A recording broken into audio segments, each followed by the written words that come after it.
Hi, so this is going to be a quick and short video that is not on the exam. This is just for fun, but it is a quick follow-up on the Kahneman book, since we've spent so much time diving into Kahneman's work and his writing and the lessons he teaches us. And, well, overall, I think he's absolutely right. He makes a really compelling point about just about all the lessons he has in the book.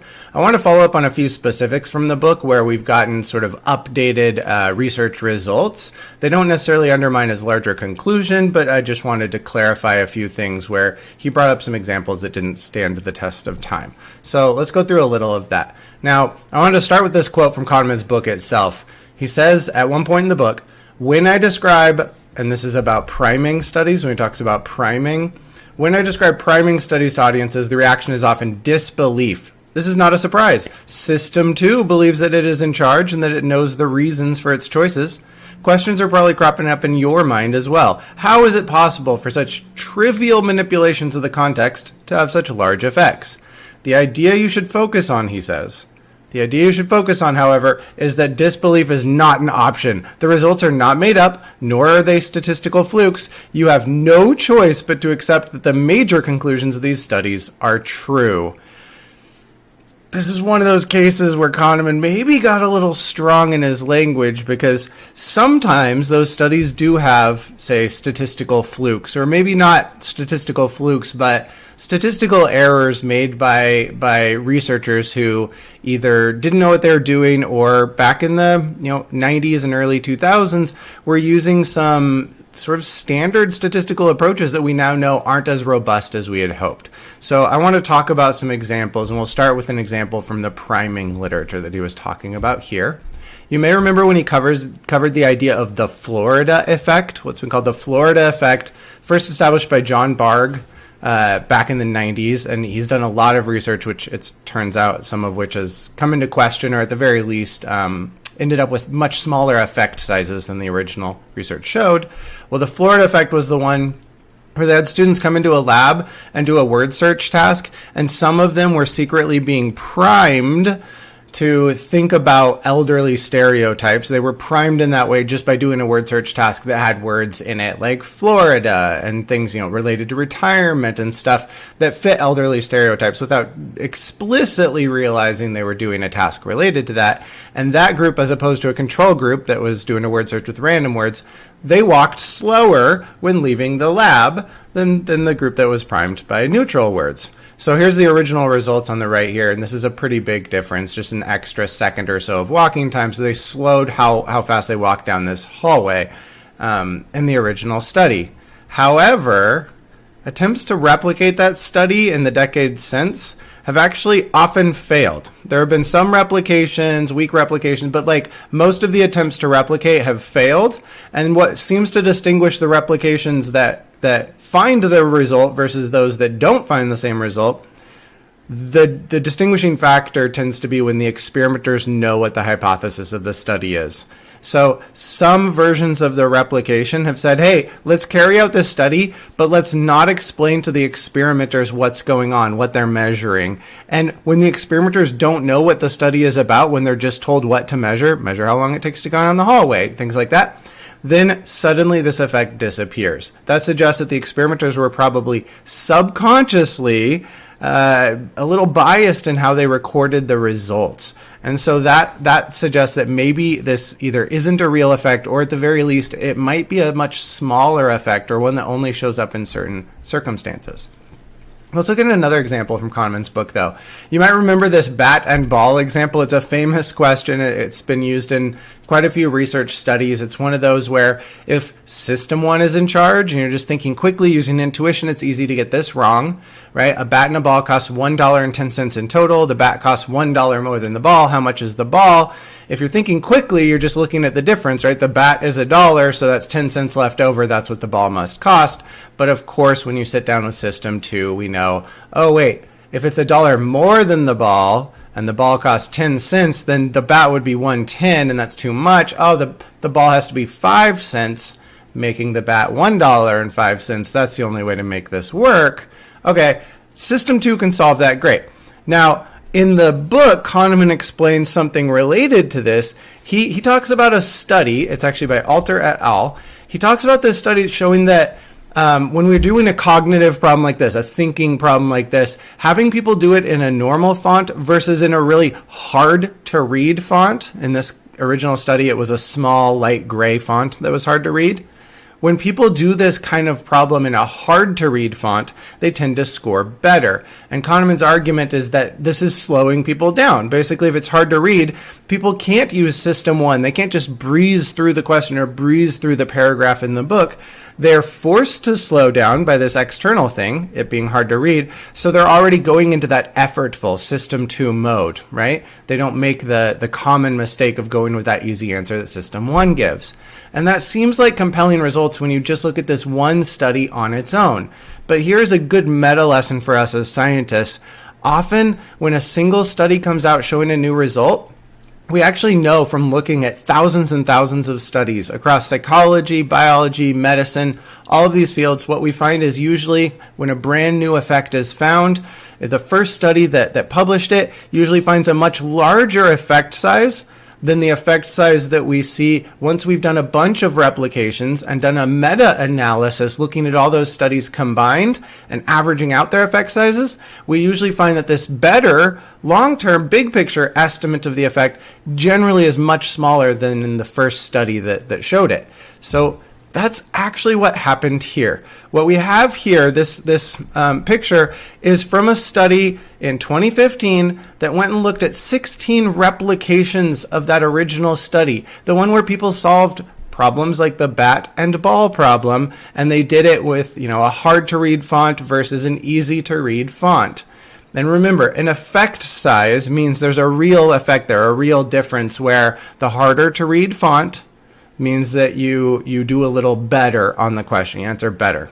So in each of these lines that you're seeing here with a little dot in them, this is a confidence interval for the size of the effect in the study, with the center being kind of the sample's effect size, the effect size of the sample. So that's what Cohen's d is. It's an estimate of the effect size that we think is out there in the population based on the effect size we found in our sample, based on the difference we found in our sample. It's just how many standard deviations of improvement there were in those who read the hard font. So here is one study, and you'll notice if you look at the y-axis here, this is number of observations, in other words, number of people in the study. This is our sample size over here. So down at the bottom, studies that are lower on the scale are ones with a smaller sample size. That's why the confidence interval is wider. It's like a margin of error. It's a wider margin of error. We're not as sure with a small sample size like this, but this one study here, you can see it found an effect. The Cohen's d is about 3/4 of a standard deviation. So not one full standard deviation of difference between the hard to read and the easy to read font, but almost a full standard deviation that would be considered a very large effect size in most things in psychology, if it was true. So here's one study, and if all you look at is that one study, like the Alter 2007 study, then that might seem like compelling scientific evidence that this is a real effect, that making things in a harder to read font will make people slow down. So, for example, you might think, oh, this has a benefit for doctors. It's good for doctors to have really poor handwriting because that'll make sure that the pharmacist who looks at the prescription will slow down and use System 2 and think more carefully when they're doing that prescription. That seems to be a real-world application if we're confident this is a real effect. But one lesson we should take away from modern understandings of science is we can't just rely on a single study, a single result, a single set of statistics. Not just because there's always that 5% chance of a false positive in any standard study where we use a p-value of 0.05 as our cutoff, but because a single study often is underpowered from the small sample size, and often if someone does, the study in one lab and someone else does it in a different lab and someone else does it in a different lab, if it's not a real effect, sometimes those null results just don't get published. It's called the file drawer problem because null results end up in the file drawer rather than out in the scientific literature. They're just not as interesting, so they don't get published. And then we happen to publish the one or two false positives that happen anyway. So there are lots of reasons why we end up with kind of an inflated estimate of these results and ended up publishing more than 5% of studies with false positives. And that's why it's important to go back and try and replicate these things, to look at other studies that try to replicate. And here, the data is showing a bunch of other studies that tried to replicate that effect. And most of them, you can see, are actually to the left of the zero effect line, the null result line. They're actually showing the opposite pattern of what was found in the original study. They're finding that people do, like if we look at this second study here, that people actually do worse with the harder to read font. It didn't seem to make them slow down and use system 2 and be more rational. And that's, again, the point estimate here in the middle, but the confidence interval, that margin of error is so large, it's also possible with their data that we could actually be the real effect is over here, and it does make a difference.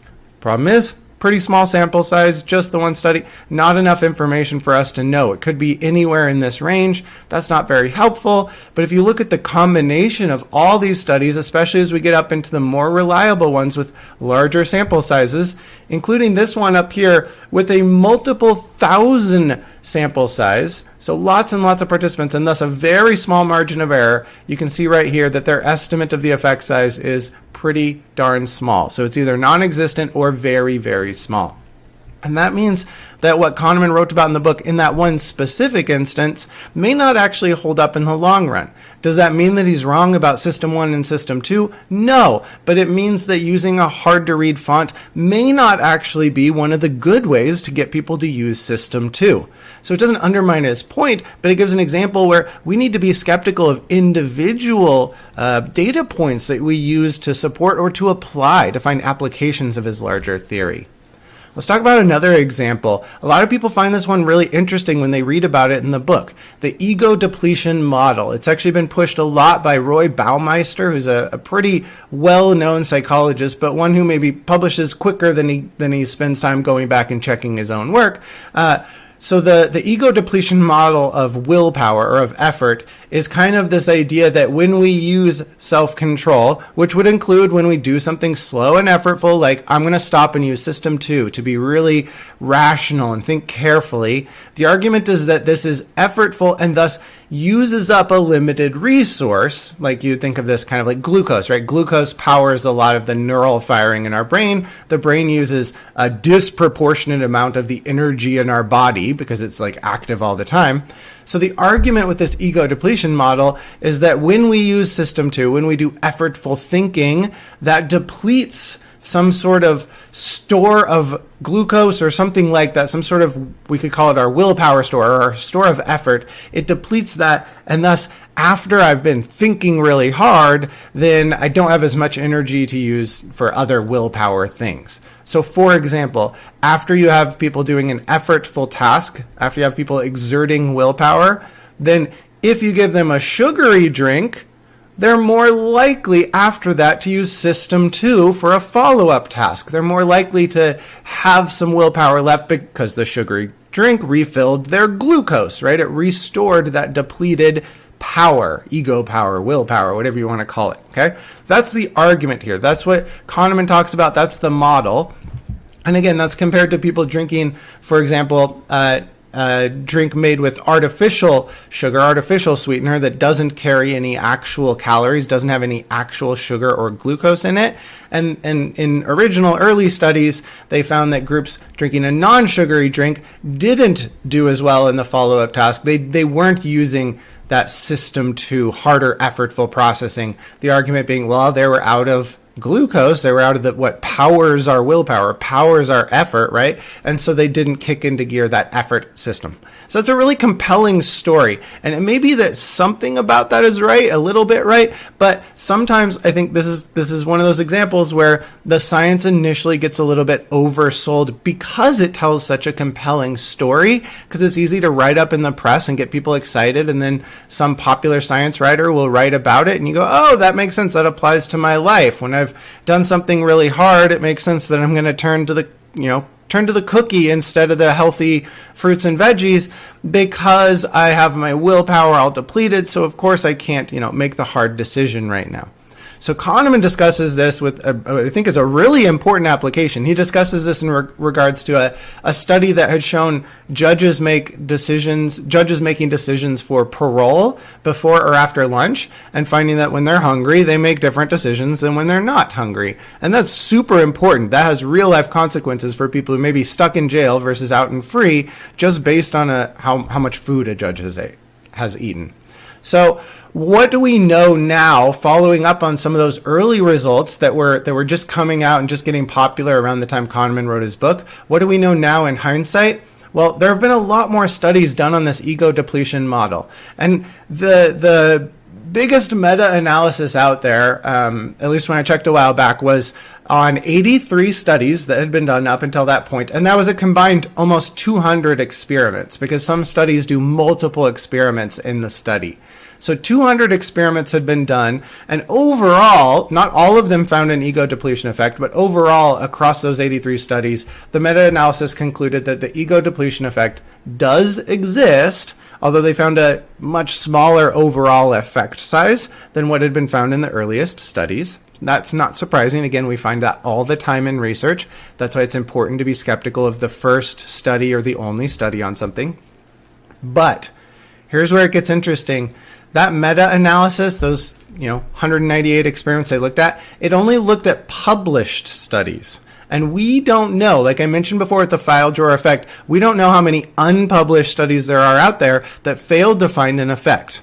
And there were some other flaws to that meta-analysis that have been brought up in follow-up critiques. So to get more kind of more reliable information, there was a giant replication attempt where 23 laboratories with thousands of participants all collaborated together, and they did this stuff where they promised to publish the results ahead of time, even if they came out as null results. So just regardless of how the results came out, they were definitely going to get published. This is sometimes called pre-registration, and it's becoming much more popular in science because it guarantees that you avoid the file drawer effect. It guarantees that the journal will publish your results, even if they're null results, even if they're not interesting, quote unquote interesting, they'll still get published. And that was a flaw of the earlier system, not because scientists didn't want to publish null results. We know it's important to get all of the info out there, but the journal editors often would say, oh, it's null results, it's not interesting.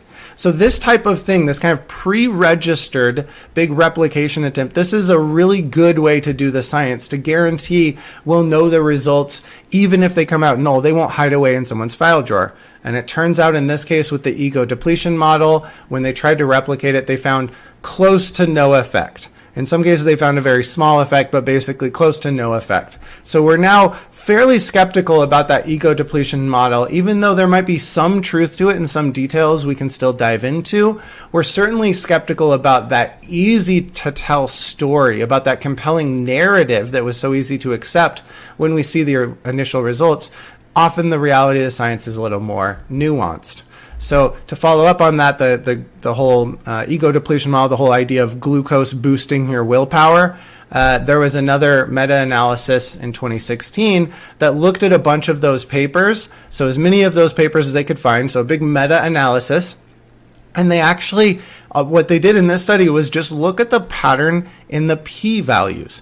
And for those who haven't taken statistics for a while, a p-value, you could think of it, it's the probability that you would have gotten results at least this big if the null hypothesis was true, if there was no effect. So usually a p-value, the cutoff being 0.05 is our standard cutoff, where if you get a p-value less than 0.05, often people will say, okay, I have some evidence that this is a real effect. In other words, that this thing works, that glucose does boost willpower.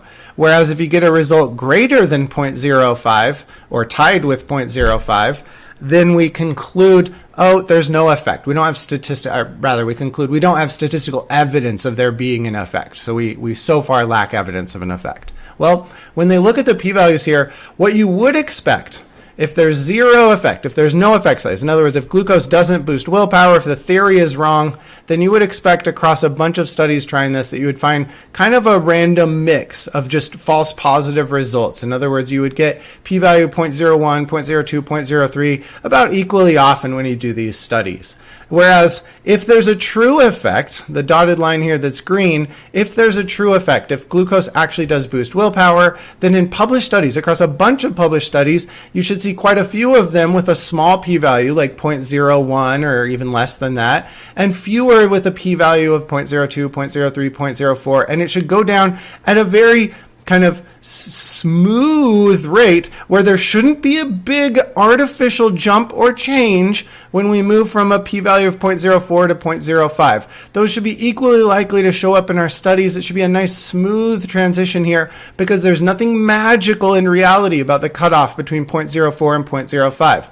But in practice, when practicing scientists try to get their results published, 0.05 is that magical cutoff number where below it we say the results are real and above it we say the results aren't real or we don't have evidence of it. So it's kind of make or break for whether your study gets published. And if you're right on the edge between 0.05 and not 0.05, there are some ways in which scientists unconsciously, usually not consciously, but often unconsciously, have some researcher degrees of freedom just in terms of how they do the analysis, whether they exclude outliers or what rules they use to exclude outliers or other things that are just, up until recently, were considered normal parts of doing science. Is just you got to figure out how to do the data analysis, and there's some freedom there to find the best way to analyze the results.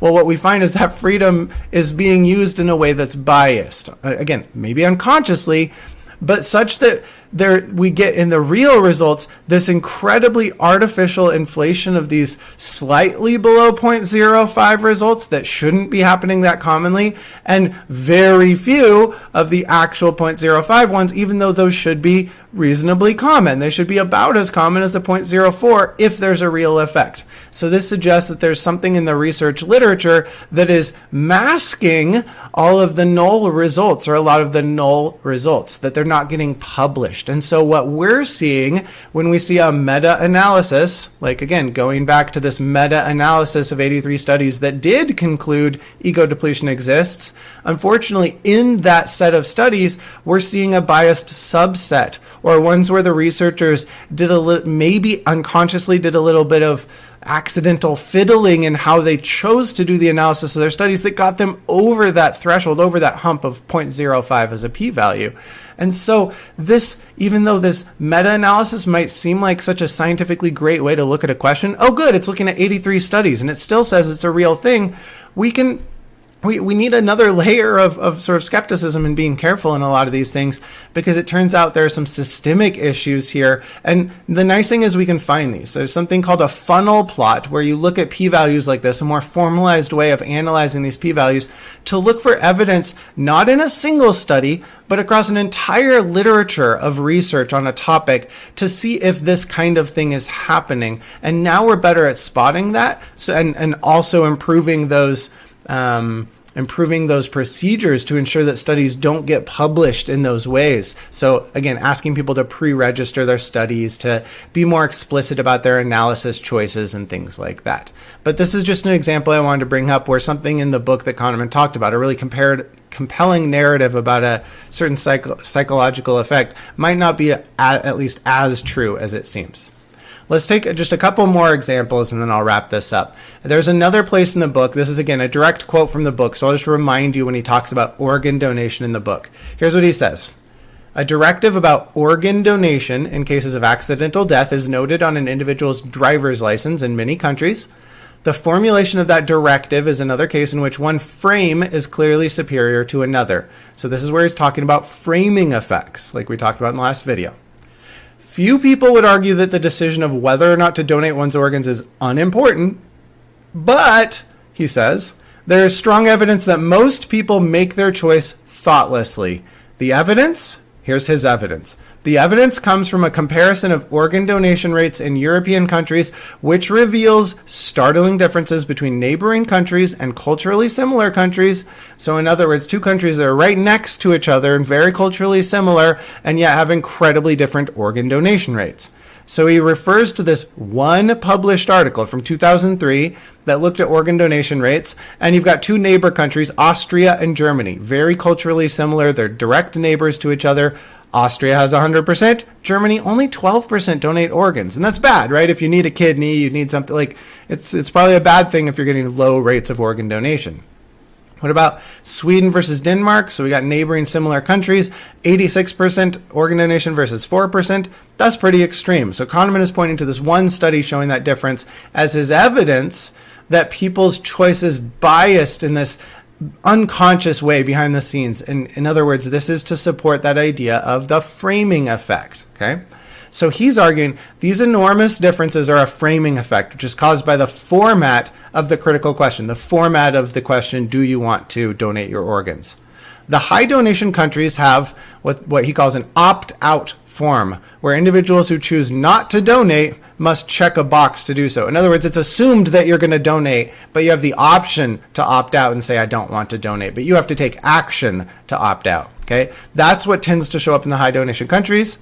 Unless they take this simple action, then they're considered willing donors. On the other hand, the other countries, the countries like Denmark with 4% and Germany with 12%, the low organ donation countries have an opt-in form. You have to actually do something and take an action to become a donor. You must check a box to become a donor. That is all. The best single predictor of whether or not people will donate their organs is the designation of the default option that's adopted on that form without having to check a box. So this is how Kahneman presents those results, those 2003 results. Now, there's actually been a fair bit of research into this question. Here's some data to look at. What we see here in blue, these are the presumed consent states, so the ones where it's assumed that you will donate your organs, but you have a way to opt out, right? So Kahneman's talking about this, like all you got to do is check a box if you want to opt out, versus here, the gold ones, these are the countries where you have to opt in. You have to check a box and say, yes, I want to be an organ donor. So he's arguing that all it takes is a slightly different framing for this one simple question of the driver's license process that makes this huge difference in terms of the actual giving of organs. But someone else looked at this later. They dove into that data and looked at those countries a little more closely. Turns out for those blue countries above, literally none of them simply perform an opt-out checkbox on their driver's license form. Rather, it requires a whole separate process initiated by the person. So Kahneman was making this comparison as if the comparison comes from just a slightly different wording of the exact same question. That's how we do framing effect studies, like the one we did in the last video. We found that a slightly different wording of the exact same question would change people's decisions. He's trying to argue that's what's going on here, but he's a little bit wrong about that original study. These countries we're comparing aren't looking at just a slightly different wording of the exact same question. These blue countries have a whole separate process, a whole extra barrier for not being an organ donor that's much more than just making the decision based on the wording of the form. So the actual donation rates that we see, as opposed to the presumed consent or the explicit consent, the rates of consent, the actual organ donation rates present a much smaller effect between the different countries, like Austria and Germany, all of a sudden not looking quite so different compared to the 100% versus 12% that Kahneman talked about. This is actually much closer when it comes to the actual rates of organ donations. And so when a government is assuming people consent to donation, we do get an effect. There is a real effect here. We do get a somewhat higher rate of actual donation, but it turns out in follow-up, Kahneman's presentation was much oversimplified in a way that goes along with his story and his beliefs and his narrative, right? And so it's easy for that to be compelling, and I think it was easy for it to be compelling in his own head in such a way that he didn't dive deeply into this one study, this one topic, right? It's a side topic. It's not something he specializes in. So maybe he didn't realize that original study's presentation was a little bit unclear about how the opt-in and opt-out systems in those countries work. And so he oversimplified it when what we really look at, if we look at this stuff more closely, what we really find is a small effect.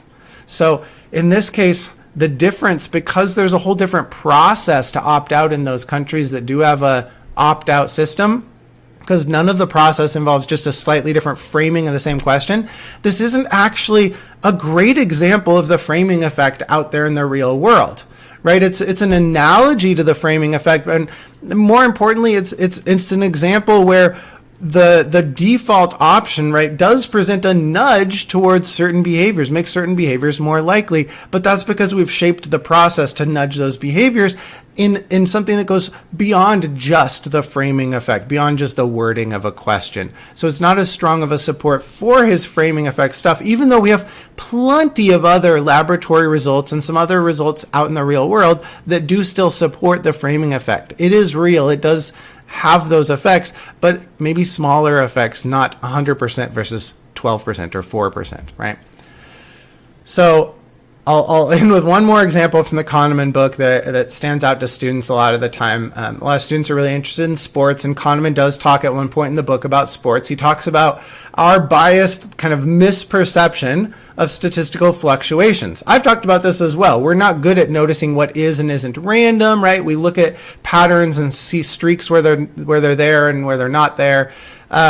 One of the topics he talks about in the book is the hot hand phenomenon in sports. Like, I think this originally started in basketball. So in basketball, originally people talking about the hot hand would argue if you've been making baskets, right, if you've been making a lot of shots, then you're more likely to make the next shot. You've got a hot hand. That person's hot, which means the advice given like by coaches and the advice given to players and the advice, those talked about by the announcers and stuff like that on TV, they were talking about like, well, then the team should be passing the ball to that person who's been making baskets recently, right? They're hot. They're killing it. They're shooting really well this game. So you should pass it to them because they're more likely to make their next shot. Right? Now, Kahneman in the book, he debunks this as a myth. He says the hot hand is a myth. And that's because his colleague, right, the colleague you hear about a bunch, Amos Tversky and some other people he worked with, they did debunk the hot hand phenomenon back in 1985. They found that it was false.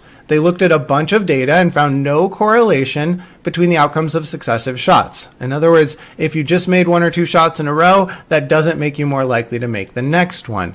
Like, again, this is independent. This is controlling for your overall skill level because, yes, of course, people who are good at making shots will be good at making shots overall. But controlling for someone's overall skill level, so, Kobe Bryant or something who's really good, the question is, when Kobe has just made 2 or 3 in a row, is he more likely to make that fourth shot compared to when Kobe has just missed 2 or 3 in a row? The question is the recent performance changing their next shot, not their overall skill level, like when we're controlling for their overall skill level. And they found when looking at their data, nope, there is no hot hand. Successive shots seem to be independent events, as we'd call it in the probability literature. However, this is one more of those examples where even though Kahneman's points about statistics and about our probabilistic reasoning, all of that still holds up to this day. This is one of those specific examples where that one specific result maybe doesn't. So it turns out a study back in 2016 showed that those original analyses by Tversky and his colleagues had actually had their own subtle statistical bias in them. What happens is that original study, they were analyzing sets of shots, sets of taking shots that weren't actually long enough to be perfectly representative. And in this new follow-up study, they took much longer sets of shots. Instead of, I think it was sets of 3 in the original study, they took much longer sets of data, basically, and analyzed that. And it turns out the hot hand might actually exist. There's some evidence of there being at least a small hot hand effect. So maybe that's something like, right now we can tell our story after the fact and we could say, oh, if that's true, why is it true? And we could talk, oh, the hot hand might be true because of confidence or any number of other things. But that's separate from whether it exists or not. We've even just like finding out whether something like that exists tends to be a story that takes a lot of time and back and forth in the research literature. And now what we come to is maybe that result does exist, or that effect does exist, but it's a smaller effect than we originally thought. So even though we may have debunked the debunking of the hot hand, we're still not talking about it being a major thing the way people for a long time have talked about it. So it is still sort of a myth in that sense. The reality of the science, though, is just a little more nuanced. And we find that through checking people's work over and over again, replicating things. So here's where I'll end on. I just want to mention, it's very important you come away from this video understanding I don't think this undermines Kahneman. I don't think this in any way should undermine the general lesson of his book. almost all, he talked about a buttload of studies in the book, right? And almost all of those are ones that have replicated, that have withstood the tests of time. So the general lesson, this shouldn't undermine Kahneman's book and that huge literature on decision making that has stood up over time. It really does demonstrate. I think his book is a great way to demonstrate the ways in which our reasoning is biased. If anything, I just think this is a good meta application of his own point that showed that he himself is susceptible to biases, because all of us, even Kahneman, can be overconfident, and we become just a little extra blind to our own overconfidence, especially when we're telling a compelling story or telling a story about something we believe. So I think it's funny that Kahneman has this quote in his book. He says, the idea you should focus on, however, is that disbelief is not an option. The results are not made up, nor are they statistical flukes. You have no choice but to accept that the major conclusions of these studies are true. That's not necessarily the case. He was overconfident, and he has acknowledged this since then. He has obviously been there as psychology and other related fields have gone through what we call the replication crisis and have started to improve, like to find these kind of minor issues that were getting into the processes and procedures of science and realized they were having some widespread bigger picture effects in aggregate. And so he's been there during this and giving advice and been all about replicating things. It's just funny in this example that he missed the fact that maybe he was overinterpreting individual studies instead of looking for a more established literature. What are the studies he would likely be sitting there and choosing for some of those chapters when he was telling that narrative, that story, his theory? Well, he's going to pick the studies that happen to find strong results in the direction of what he expected that support his existing, beliefs. And in this case, that means that sometimes he let in some studies before we really had verified that they stood the test of time. So that's my follow-up to Kahneman. I just thought it would be interesting to some of you since you spent so much time reading that book, and I wanted to kind of be intellectually honest here. I think it's important that even though I consider it one of the best books in psychology, one of the great books of cognitive psychology, I still love it, and I still think he's right about the vast majority of things. This is a good lesson that doesn't mean he's, some perfect, get nothing wrong, that it's some Bible of cognitive psychology. Like, we still have to use our own reasoning and follow up and see where the research goes from there. So, as always, if you have any questions or thoughts, post on the discussion board. I hope you found this interesting, and I hope the rest of your semester goes well.